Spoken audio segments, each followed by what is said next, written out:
Assalamualaikum warahmatullahi wabarakatuh. Perkenalkan, saya Aprilia Wanda Saputri dari Universitas Sriwijaya dengan program studi Ilmu Administrasi Publik Angkatan 23 kelas D Indralaya. Pada kesempatan saya kali ini, saya akan membahas mengenai barang publik. Menurut pemahaman Paul Anthony Samuelson, barang publik adalah barang yang dapat dibagikan. Artinya, barang publik merupakan barang yang tersedia dan dapat digunakan untuk setiap orang dan bersifat non-eksklusif.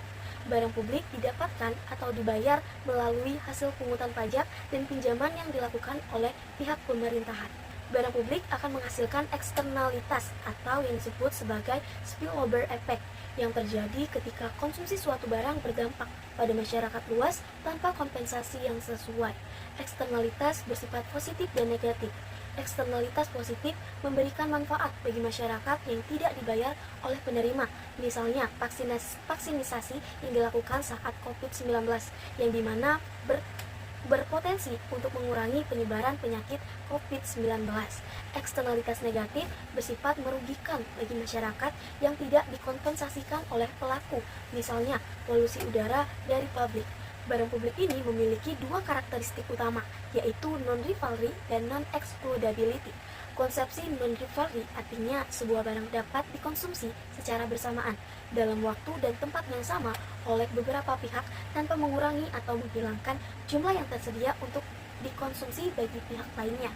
Contohnya, saat ini saya sedang menghirup udara segar, sedangkan di sekitar saya orang-orang juga sedang menghirup udara segar tanpa harus berkelahi atau berebutan. Nah, artinya di sini udara segar sebagai barang publik murni yang berasal dari alam.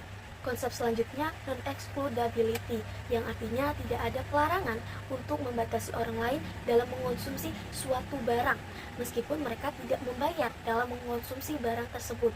Dengan kata lain, tidak ada satupun pihak yang dapat melarang seseorang untuk menghirup udara segar dengan alasan orang tersebut tidak membayar. Atas dasar konsep eksklusif dan konsumsi, barang juga dapat dibagikan menjadi 4 kelompok, yaitu barang privat, contohnya mobil, baju, barang kuasi publik, barang kuasi privat, dan yang terakhir adalah barang publik. Seperti yang kita tahu bahwa barang publik itu diadakan melalui pemungutan pajak ataupun peminjaman yang dilakukan oleh pemerintah.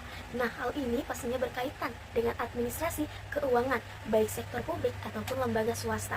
Administrasi keuangan publik dapat didefinisikan sebagai administrasi dana yang dipergunakan untuk melaksanakan pelayanan publik. Sedangkan administrasi keuangan lembaga swasta adalah proses pengelolaan keuangan yang dilakukan oleh organisasi atau perusahaan swasta untuk mengatur, mengawasi, dan mengoptimalkan penggunaan sumber daya keuangan mereka demi mencapai tujuan organisasi tersebut. Administrasi sektor publik dan administrasi lembaga swasta memiliki beberapa perbedaan. Di antaranya, lembaga swasta berorientasi kepada keuntungan, sedangkan sektor publik bertujuan untuk memberikan pelayanan kepada masyarakat. Sumber dana lembaga swasta berasal dari sektor privat, sedangkan sektor publik dari pajak dan pendapatan negara lainnya. Akuntabilitas lembaga swasta ditujukan kepada pemegang saham atau investor, sementara sektor publik bertanggung jawab kepada masyarakat dikarenakan dananya berasal dari publik. Jika kita lihat dari aspek prinsip dan metode pengelolaan sumber daya, organisasi sektor publik bertujuan untuk memberikan pelayanan kepada masyarakat dan mencapai tujuan sebuah pemerintahan, sementara lembaga atau organisasi swasta berorientasi kepada profit atau keuntungan.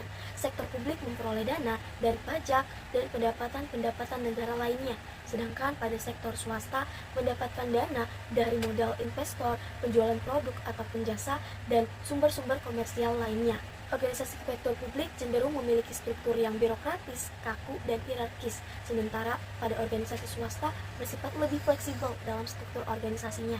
Manajemen sumber daya manusia sektor publik seringkali memiliki prosedur kepegawaian yang lebih ketat dan birokratis dengan keamanan kerja yang lebih terjamin, sementara sektor swasta memiliki fleksibilitas lebih dalam perekrutan dan pemberhentian karyawan berdasarkan kebutuhan bisnis. Proses pengambilan keputusan di sektor publik biasanya lebih panjang dan melibatkan berbagai pemangku kepentingan karena harus mempertimbangkan kepentingan orang banyak atau kepentingan publik yang bersifat luas. Sebaliknya, sektor swasta dapat mengambil keputusan lebih cepat karena berfokus pada efisiensi dan profitabilitas.